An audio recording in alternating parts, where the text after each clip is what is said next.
I'm Art Hanson, and I'm here with Ed Masterson, the owner of Audible Images in Melbourne, Florida.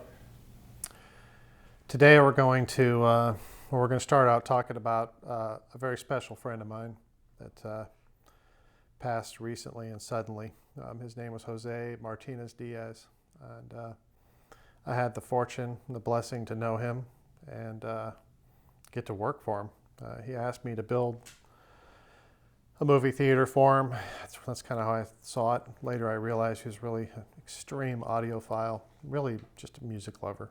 Very sad, difficult thing to talk about. I really didn't see this coming, but I can say that I was, like I said, blessed to have known him.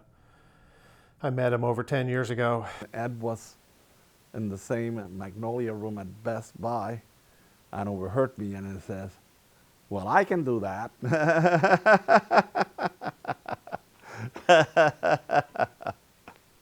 And the rest of history. We started out a relationship. He came to my showroom and I gave him a demonstration, and he was here with his son Brandon, and his reaction when I got done was just, "This is what I was looking for. I want one of these." And I remember thinking, wow, that's fantastic. That's why I built this showroom. I just finished it, And we proceeded to build his first theater in his house, which was on the second story above the master bedroom suite. So we actually had to build a floating room within a room, trying to isolate it. It was a large space that had his already massive music and movie collection. And we built a beautiful room and nice system. And we lived with that and worked with it and upgraded over several year period. Eventually outgrew it, and Jose, with his enthusiasm for this, was even beyond my expectations. He decided to move to a different piece of property and basically give me a pallet to build the biggest, most impressive theater I've ever done.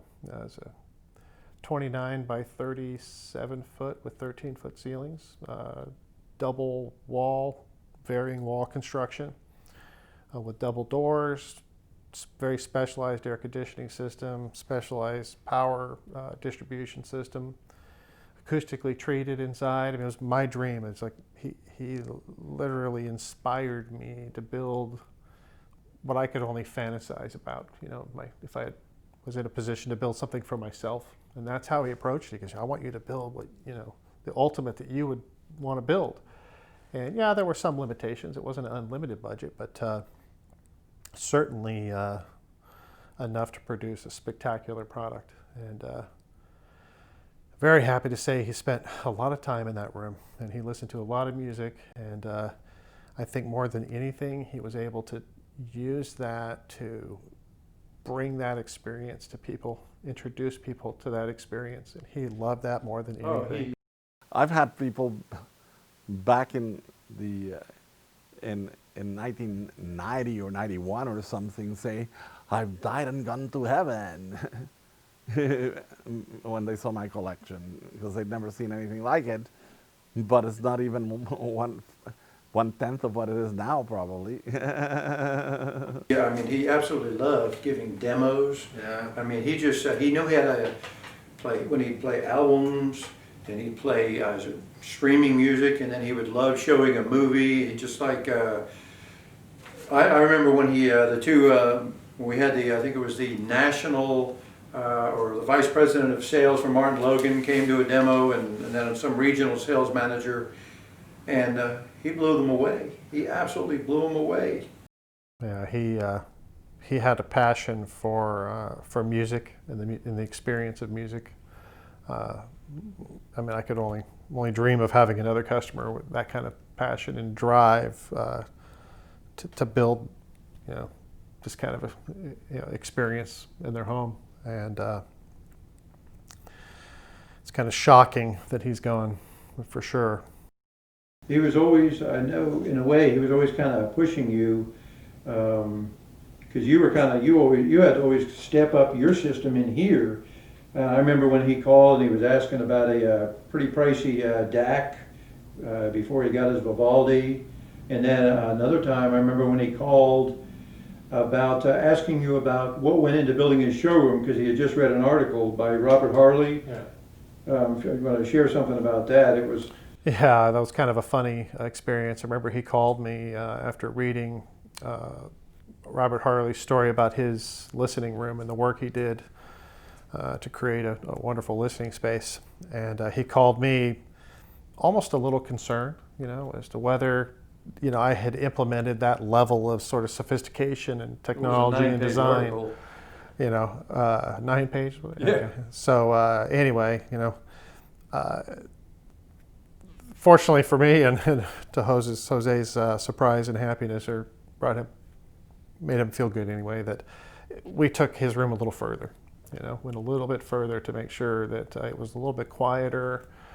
Had an opportunity to go a little bit lower in frequency-wise, to that bigger space. And he was very happy with his room, and he still had aspirations of even bigger sound in that room, perhaps even maybe a little bit different. He had pretty big sound already, but he was definitely at the point where it was just pure enjoyment for him, and it's sad to think that he's gone, and that he won't get to have that experience. Of course, we can't all go forever, right? Yeah. So, What would you say is the biggest, I don't know, gift that he gave you? the thing about Jose is, all we've talked about is really how he benefited me, but he's much bigger than that. He has a number of people that he's affected in his life, and affected their lives dramatically. One of which is my daughter, my oldest daughter. Jose had told me he was looking for people to help him with his music collection, which is so substantial that the management of the media required some assistance. And I offered up my daughter. She was looking for some part-time work, and she went to work for him. I had no idea what would happen there, but in the end, she ended up getting a degree from FIT, and Jose, I think, had a lot to do with that, encouraging her and even assisting her here and there to get through the program.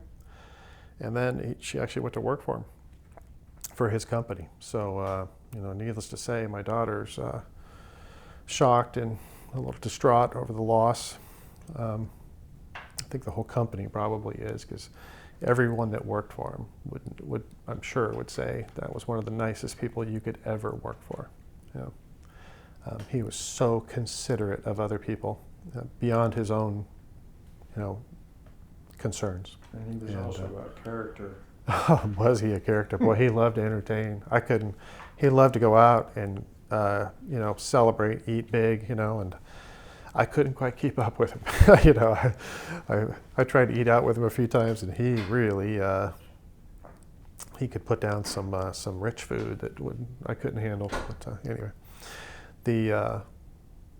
he affected a lot of lives this time here, I'm sure. And a lot of people probably experienced some pain at that loss, But he's an inspiration, nothing but an inspiration.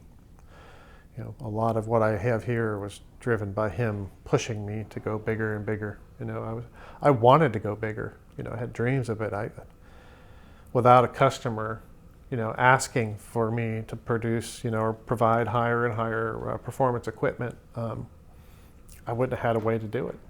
His desire for it allowed me to, take a chance and take those steps, and now many other customers have benefited from it, because he sort of got me going a little bit, primed it, and I have some other fantastic customers too, and I there's been many that were key in inspiring me to grow and try and improve my offerings. But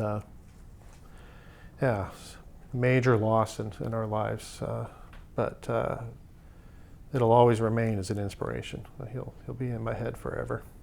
It's certainly impacted my life dramatically. So, in a good way.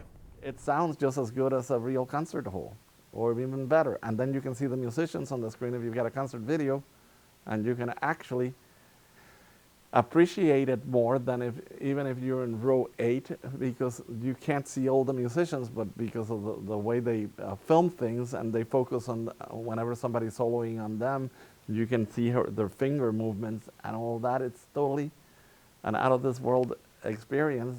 And it's like, my goodness, the only problem I have with it is that I don't want to go to sleep. Because once I start listening to my music at night or watching my concert videos or watching a movie in here, I want to do another one, and then another one. And then all of a sudden, it's 3 o'clock in the morning, and I still haven't gone to bed.